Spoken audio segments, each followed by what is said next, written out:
It's Chinese New Year today, so what did my kids say this morning when they woke up? They both came running in and said, Happy Pancake Day! Because Pancake Day meant more to them than the most significant day of the Chinese calendar. Which in tail probably means I've failed as a Chinese parent. I've said it before, but I'm a very Western Chinese girl. Born and bred in the UK, with a tinge of a northern accent. But I do have fond memories growing up, celebrating Chinese New Year. And of course, it all stems around food. And the best food in the world, in my opinion. And this is definitely one thing I want to pass on to my kids. I want them to have the nostalgia of everything I ate as a kid. They're half Chinese and half English. And where we live in England, they honestly barely realise they're half Chinese. So it's all down to me to make sure they have these memories. And the most significant memory of any Chinese child has to be eating dumplings. My mum always used to hand make them, and I always remember helping. She used to give me bits of dough like they were Play-Doh, and I used to love it. But today, I'm not making the dough from scratch. I have done before, but honestly, buying it ready-made is just so much easier. Especially when it's also half-term and time isn't on your side. This is just a recipe I remember from being a child. And I've said it before, but I'm an eyeballer, and I measure with love and a bit of common sense. So for this recipe, I use a pack of pork mince, Chinese leaf, some finely chopped ginger, light soy sauce, sesame oil, salt and pepper, spring onions, and some Shaoxing rice wine. Mix it all together, fold into these little parcels, wet the edges with some water, and press together until you have the perfect little dumpling. It looks hard, but it really isn't rocket science. You can honestly add anything you want to this. You could add some garlic, some mushrooms, any veg you want. But this is just how I ate them when I was growing up. So to be honest, any other flavour just tastes a bit weird to me. Then you want to get a big pan of boiling water, gently drop in all your dumplings, stirring as you go so they don't stick together. As it comes back to the boil, pour in a cup of cold water, and then bring it back to the boil, and repeat this 3 times. And then your dumplings will be cooked. And then you'll get the perfect jiaozi, which is the Chinese word for water dumpling. Next on the menu, I'm making one of my favourites. It's mushroom fuyong, which is probably one of those things you see on a Chinese takeaway menu, and you don't know what it is. But I'm here to tell you, it is one of the best things on there. It's basically a Chinese omelette, and it is the best addition to any Chinese meal. Before I start that, I'm going to pour a cheeky glass of bubbly, because it's Chinese New Year and why not? Then I'm going to get a wok smoking hot, pour in some vegetable oil, then whack in some sliced onions and some roughly chopped mushrooms.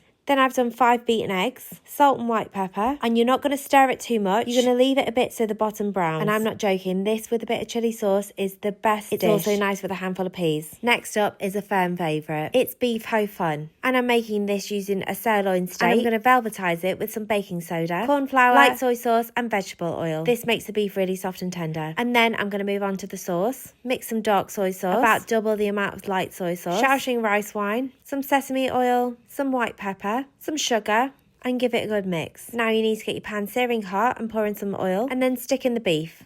This really doesn't need long, just a couple of minutes. It doesn't need cooking through because we're going to add it later. So once it's about 80% cooked, take it out, drain it, and then add in the onions. Fry these for a bit. I did actually pour out some oil because this was a bit too much. These are the ho fun noodles I'm going to be using. They sell them in pretty much every Chinese supermarket. Chuck in some spring onions, the broken up noodles, and then the sauce we made. And with this, to me, it's all a bit of trial and error. I just like to add a bit more seasoning as we go. I added the beef back in, gave it a taste, and I felt like it needed something. I added in a little bit of oyster sauce. Just gives it a bit of depth. You don't have to do this. It's not traditional, but I just think it adds a bit of extra umami. And just look at that gorgeous plate. And next up, I'm going to be lazy. I'm going to do some frozen dim sum. First up, some pork shumai. Grab the steamer out, stick some holes in some kitchen paper, place them on, and then on the top layer, I'm doing some hagao. This is my ultimate favourite dim sum dish. These gorgeous little prawn dumplings. Even my son, who is the fussiest kid, loves these. And the pork shumai are absolutely gorgeous. And honestly, it's just not worth the time making your own. Now what holds it all together? The dipping sauces. They're both vinegar based. 2 pots vinegar, 1 pot soy, a dash of sesame oil, some chilli oil, and a bit of grated garlic. I love this, but I wouldn't say it was traditional. This one I grew up with. Some ginger slices, vinegar,